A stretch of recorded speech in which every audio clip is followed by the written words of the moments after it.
following program is brought to you by your friends at Podcast One. There aren't too many places in my life that I felt unsafe. I like to think of myself as small but mighty. Either way, in my life I've been privileged enough to only have positive interactions with law enforcement. I especially feel safe in my home in small-town America, where the police aren't only our protectors, but they're also our friends. I think Lieutenant Joe Clark from the Washington County Sheriff's Department would agree with me. Well, he might have, but not anymore. On February 7th, 1981, Lieutenant Clark was watching basketball with his wife. He got up to go to the kitchen and was killed. The fact that he was a police officer doesn't make his death any more or less tragic. It doesn't make his life any more or less valuable. But the fact that he was the town protector and he wasn't able to protect himself was devastating. Having no similar experience, I have to imagine it's the same kind of powerlessness that you feel when parents are unable to take care of themselves. Helpless and scared. You did not commit murder on a police officer. It's happened, but to have it happen in your hometown, in your county, at his own house, yeah, you feel like nobody's safe. There are 120,000 unsolved murder cases in America. Each one is called a cold case, and only 1% are ever solved. You're listening to Cold Case Files, the podcast.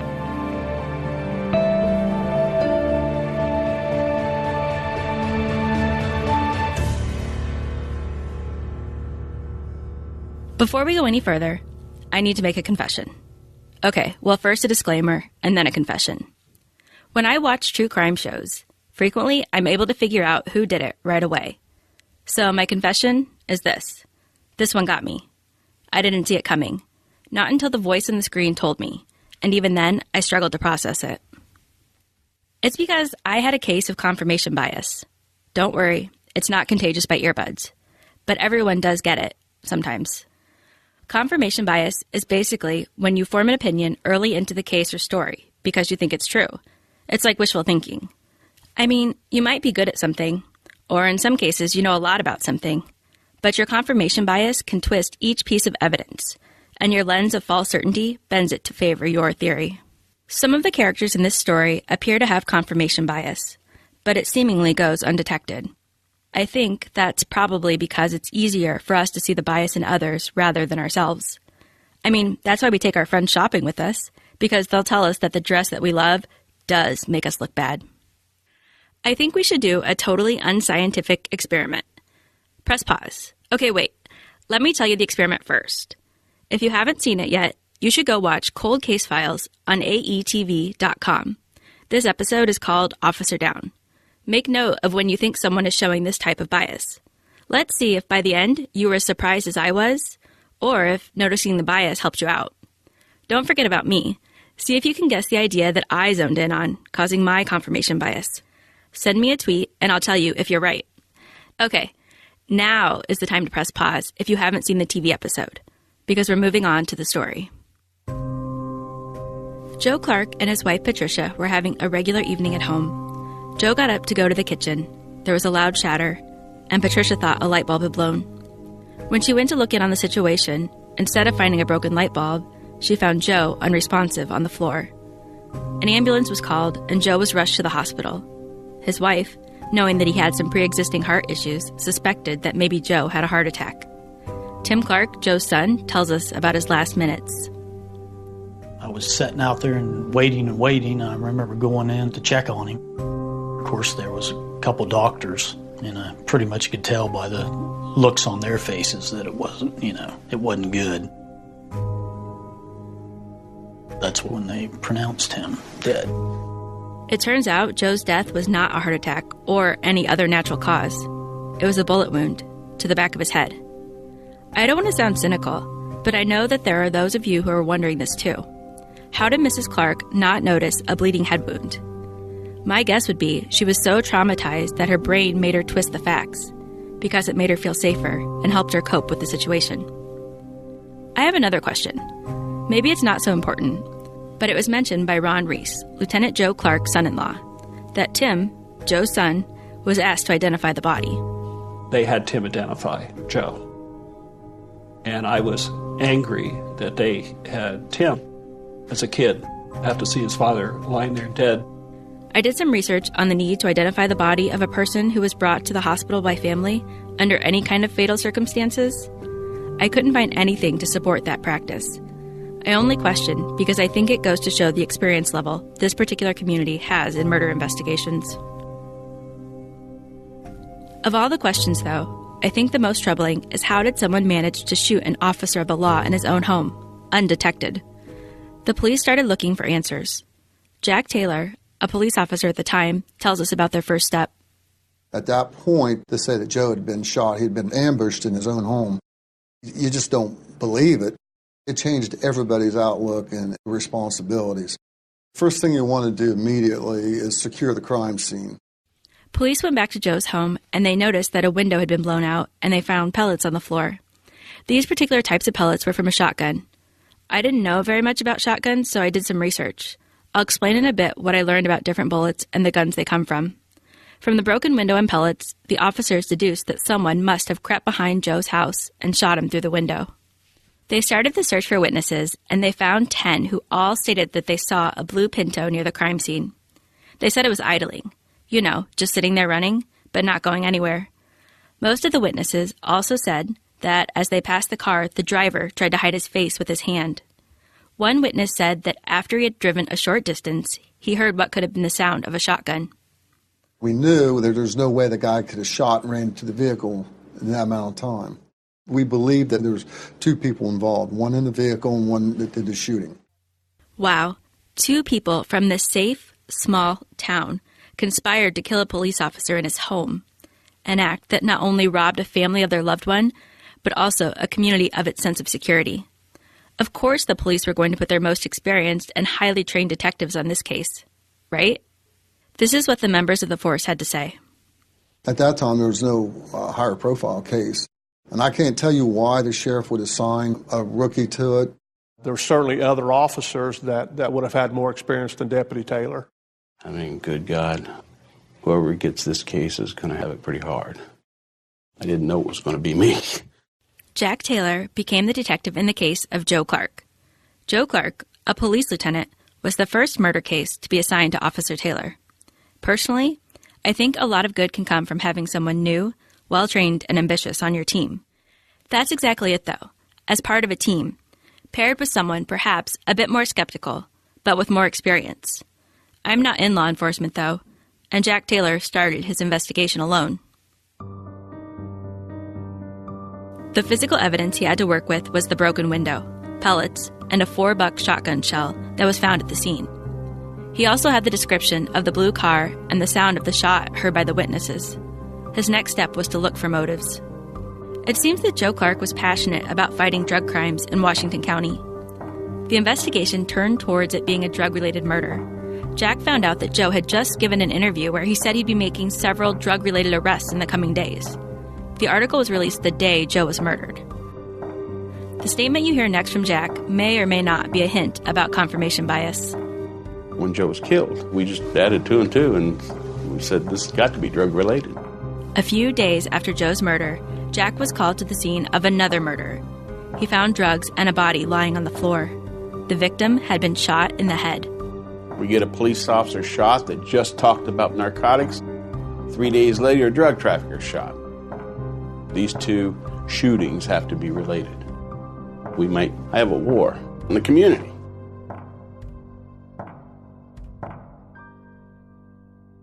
I try to imagine the atmosphere at Joe's funeral. Sure, people were sad in the way that people are at funerals, but this was different. A rumor, actually, a theory by law enforcement hypothesized that there was a war between the illegal drug community and the police. When a police officer is killed, the entire force comes to pay their respects. So, when I imagine the funeral, I see grieving family and friends intermingled with police officers in uniform. They're united in their loss, but also in their fear. If Joe Clark was killed in his own home, which one of them could be next? Joe was buried in his uniform, and he got military honors. Jack was even one of his pallbearers. When the funeral was over, Jack went back to work. I'm looking for a blue Ford Pinto. The first thing I did was I contacted the DMV. How many 1974 blue Ford Pinto hatchbacks or station wagons you have. I think it was some ungodly number, like 4,000, blah, blah, blah. So I got nothing. So there's a hard stop on the blue Pinto. Jack considered other avenues to take this investigation. So he started to question what he referred to as members of the drug community, the users, dealers, and informants for the police. That didn't work out so well for Jack. And that's when the threats came in. Things like you're going to get the same thing that other cop got. You tell that so-and-so, knock it off or he's dead. I felt legitimately afraid for my life so much that I moved my family and stayed in Washington County alone.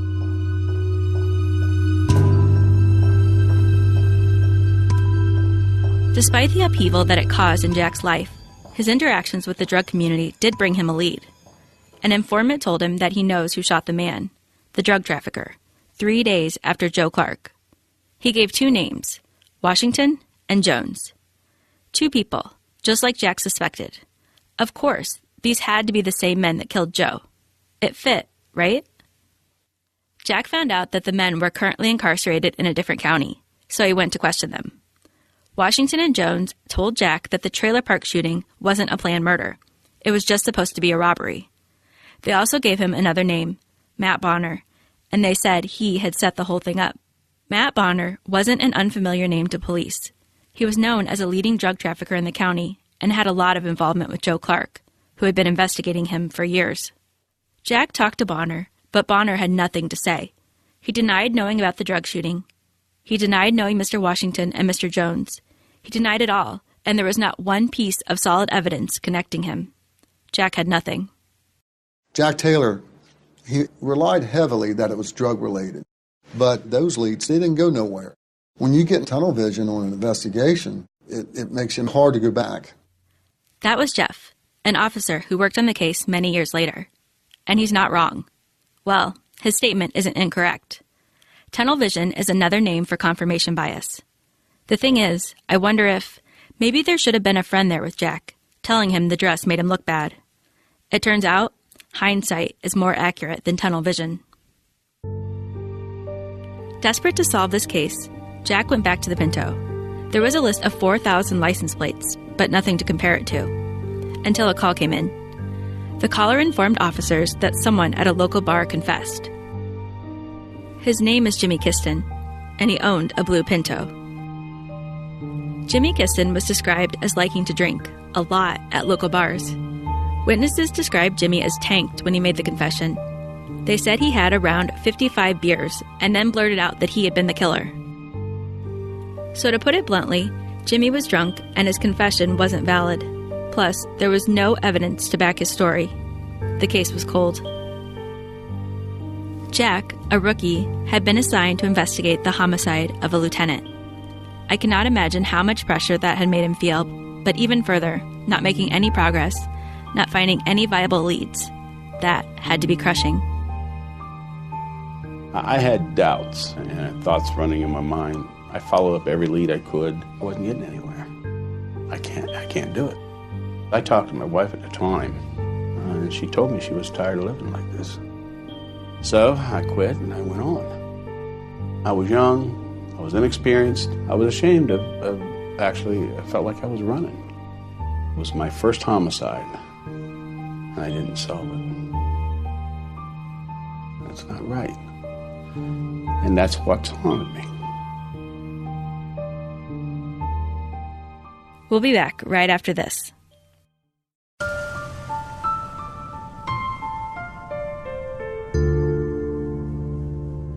"31 years later, we meet Jeff Sievers, who started a cold case unit in Washington County.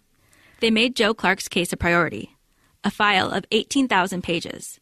They thought the chance was slim that they would be able to determine who killed Joe, but they were hopeful. Where does one start with a 31-year-old murder case with little physical evidence? In this case, they started by adding a member or two to the team. They added Bruce Shuck. One might picture Bruce as a good old-fashioned detective. They also added John Jenkins, who had a different type of background. Due to my crime scene investigator background, I knew the newer advancements in forensics and what our lab is capable of. The shotgun shell casing stuck out most to me. That was a huge clue left by the killer. When you load a shotgun shell into a shotgun, you've got to apply a certain amount of force with your fingers. With the new advancements that our lab had, the residue left over from a fingerprint can be tested for DNA. I was very hopeful that shotgun shell would give us the first potential suspect in 33 years.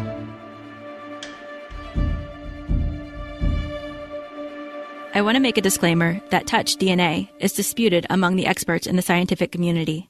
But either way, they didn't find any. Another dead end. The next step was to go back to Joe Clark's former residence, which in 31 years had been inhabited by several different families. Luckily, the structure of the house had remained the same because they were able to scan the home to create a 3D model. Bruce shares what that model determined. Based on the imaging done at the house, it was believed that the shooter stood behind a tree within 31 feet of the house, below the window where Joe was standing. The murder weapon was a 12-gauge shotgun, which basically meant nothing to me before I did some research. Let me share a little of what I found. 12-gauge shotguns are long, like you see in military movies. They have little curves so the person using the gun can support it with their shoulder. This is the part I found most interesting. There are two types of ammo that can be used.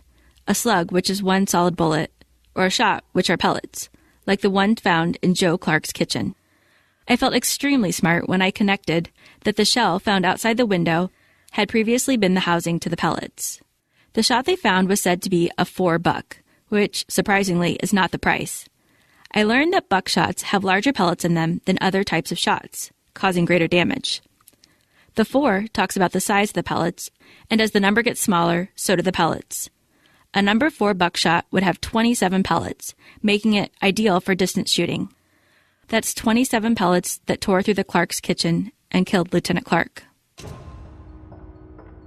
So we've talked about the gun, we've talked about the ammo, but what about the shooter?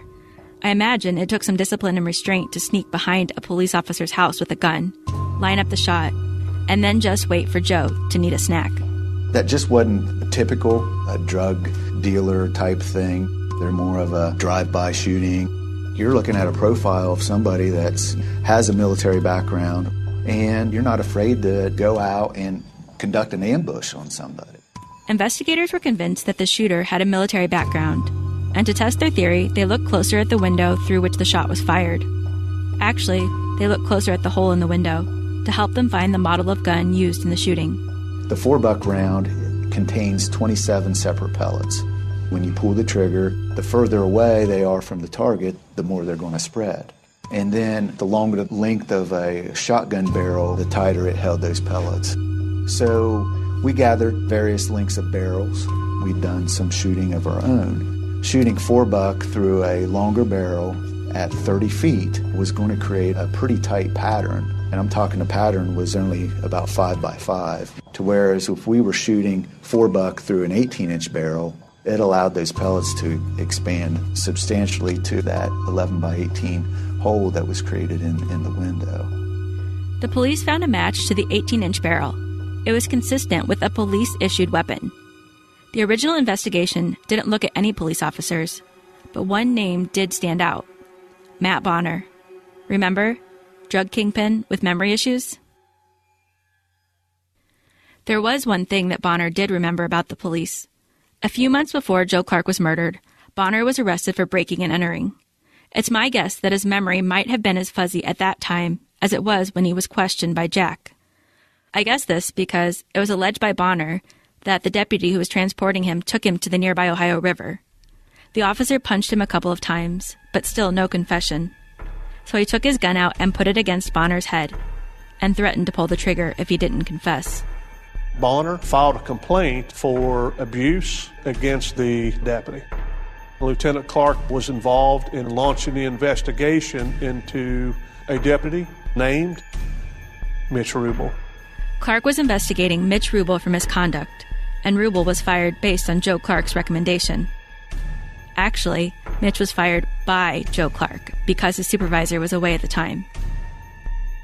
Mitch Rubel had a military background. Mitch Rubel was an avid gun collector. Mitch Rubel drove a blue Pinto. Police questioned Mitch Rubel about that night, but he claimed he had an alibi, Todd Smith. So, police questioned Todd Smith. Todd admitted the two were together, and at first he said the two men hadn't done anything, but it felt like there was more to the story. So me and John went and interviewed him, and we talked to him in my unmarked patrol car. He admitted that Mitch had spent the night there, but they said they didn't go nowhere, but we didn't believe that. We interviewed him for about 4 hours. He wanted to talk, or else he would have shut it down. It was quite apparent that he was extremely afraid of Mitch Rubel. It just popped in the head, maybe if we offered him witness protection. Todd started to open up. Mitch Rubel came to his house asking about a gun. He wanted to kill Joe Clark. He told them that he didn't think Mitch was serious when he got out of the car at Clark's house. Todd stayed in the car, alone and frightened. He said that Mitch had threatened to kill him if he ever told anyone. Todd Smith provided us enough information that our belief was that Mitch Rubel was likely the shooter. We're going to do everything in our power to recover the murder weapon. We want that gun. We have to get that gun. This wasn't looking for a needle in a haystack. This was looking for a needle in the ocean. In their search for the gun, out of what might be considered luck, investigators discovered that one of Mitch's old military buddies still had the weapon. There was soon to be a reunion of Rubel's Air Force buddies. The investigators got the addresses of all of the members of the reunion and started knocking on doors, literally, hoping to find someone with information about the gun. The last door that they knocked on paid off because the man told investigators that he had gotten a gun from Mitch and he still had it in his possession. The gun was so unique and there were so few of them out there that we believed we had the right gun. It was a needle in the ocean that we found. Mitch Rubel had been terminated by Lieutenant Clark, so he has the motive to kill him. Normally, I would walk you through what really happened that night, but I think we've covered that. So we're going to end with the story of the arrest.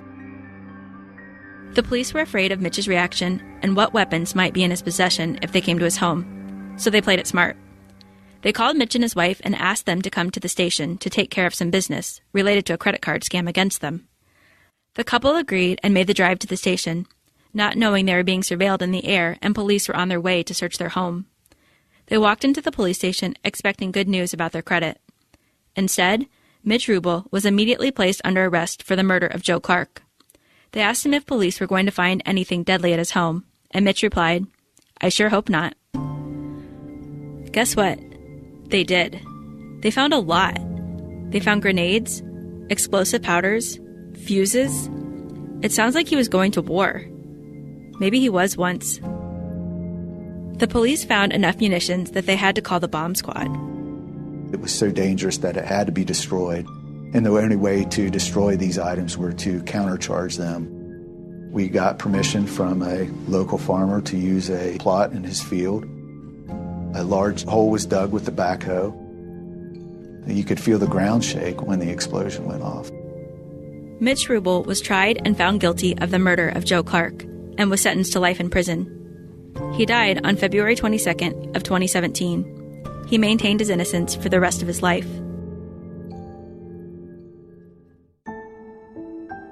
A veteran became a police officer and then killed another police officer. Earlier, I said a person's profession doesn't make their death any more or less tragic, that human lives are equal. However, is it the same for criminals? Does a police officer murdering someone make that crime more or less heinous? The officers in the case talked of closure and healing, but this is what Tim, now grown, had to say about missing his father. My dad would have been 85 this year, and I'm sure he'd probably still be around and making jokes. What a big kick he would have got out of having grandkids. But there's probably a little bit of him in my kids. I miss him. I think about him.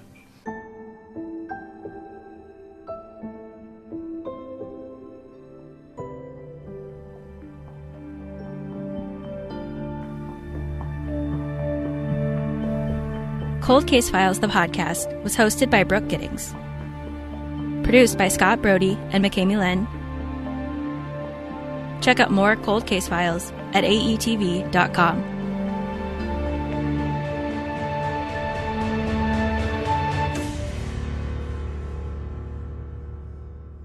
Hey, have you heard? Podcast One has a whole bunch of awesome new shows filled with big names that are waiting for you on our brand new, amazing app. This one's a game changer. There's Norman Lear talking to Amy Poehler, Julia Louis-Dreyfus, and Charles Barkley. Geffen Playhouse Unscripted with Bryan Cranston, Josh Gad, and soon Neil Patrick Harris. Nice. OC Real Housewife Heather Dubrow's World. Lady Gang's Three Mimosa Podcast with Leah Michelle, Nelly Furtado, Elle King, and more. Plus, every episode of The Adam Carolla Show, Dan Patrick, and Rich Eisen. And if you like what happens in the ring, we've got Steve Austin, Chris Jericho, Chael Sonnen, and a whole bunch